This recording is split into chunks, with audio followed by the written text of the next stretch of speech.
Dans ce 26e épisode, on va rentrer dans l'onglet style de notre nœud P émetteur. Alors je vous préviens d'emblée, il va y avoir une tonne de choses à dire. L'onglet style va déjà dans un premier temps nous permettre de choisir le type de particules qu'on veut générer. Par défaut, il est réglé sur point. Mais vous allez voir que si j'ouvre ce menu, je vais avoir une tonne d'autres options disponibles. Et le truc, c'est que l'ensemble des autres options que je vais trouver dans cet onglet style vont entièrement dépendre du type de particules que je vais choisir. Vous voyez que là, il est réglé sur point, mais ne serait-ce que si je le mets par exemple sur blob, je vais avoir déjà plus d'options qui vont apparaître. Alors ce que je pense, c'est que je vais faire une vidéo dédiée à chaque style de particules, histoire de pouvoir vraiment rentrer dans le détail à chaque fois. Alors c'est parti, on retourne sur point, et qu'est-ce que va nous proposer ce style de particules? Eh ben ça va être les particules les plus simples possibles. Chacune d'entre elles ne va être qu'un pixel à l'écran. Et pour vous montrer, je vais zoomer dans mon image. Voilà. Je vais pouvoir choisir leur couleur, bien évidemment, soit en allant choisir directement la couleur que je veux dans la palette de couleurs, soit en jouant avec les potards rouge, vert, bleu.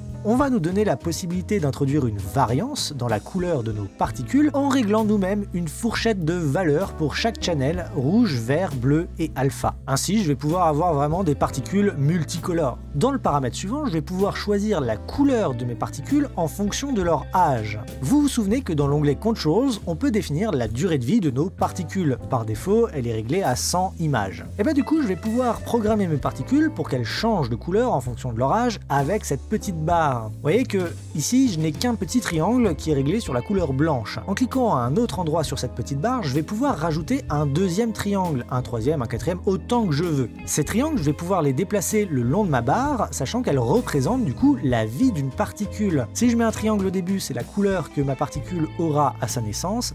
Si j'en mets un à la fin, c'est la couleur qu'elle aura à sa mort. Et en changeant la couleur de l'un de ces deux triangles, je vais pouvoir créer une transition entre ces deux couleurs. Si par exemple je mets la dernière couleur rouge, on voit que petit à petit, toutes mes particules deviennent rouges jusqu'à ce qu'elles meurent. Enfin, on va avoir l'option Fade Controls. Ce qui va nous permettre de faire, c'est faire disparaître nos particules, non pas d'un coup, comme c'est le cas par défaut, mais en fade out, c'est-à-dire en disparaissant progressivement. La barre qu'on va avoir sous les yeux, c'est un petit peu le même principe que la barre qu'on avait pour la couleur en fonction de l'âge de nos particules. Cette barre-ci va représenter de la même façon la durée de vie de nos particules. Et on va avoir deux bornes qu'on va pouvoir faire glisser le long de la durée de vie de nos particules. La petite barre grise qu'on va avoir entre ces deux bornes, c'est le temps pendant lequel nos particules seront complètement opaques. Là en l'occurrence, j'ai avancé la borne de début et j'ai reculé la borne de fin, ce qui veut dire que mes particules vont apparaître fondues à leur naissance et vont disparaître en fondu à leur mort. Et du coup, je vais pouvoir régler ces transitions comme je veux. Si par exemple, je veux que mes particules apparaissent d'un coup à leur naissance, mais qu'aussitôt commencent à disparaître en fondu progressif jusqu'à la fin de leur espérance de vie, tout ce que je vais avoir à faire, ça va être de mettre la borne de début tout au début et la borne de fin tout au début aussi. Ainsi, mes particules seront pleinement opaques à la première frame, mais dès la deuxième frame, elles commenceront à disparaître progressivement jusqu'à leur mort à la 100e image. Voilà donc ce que je peux vous dire sur le style point.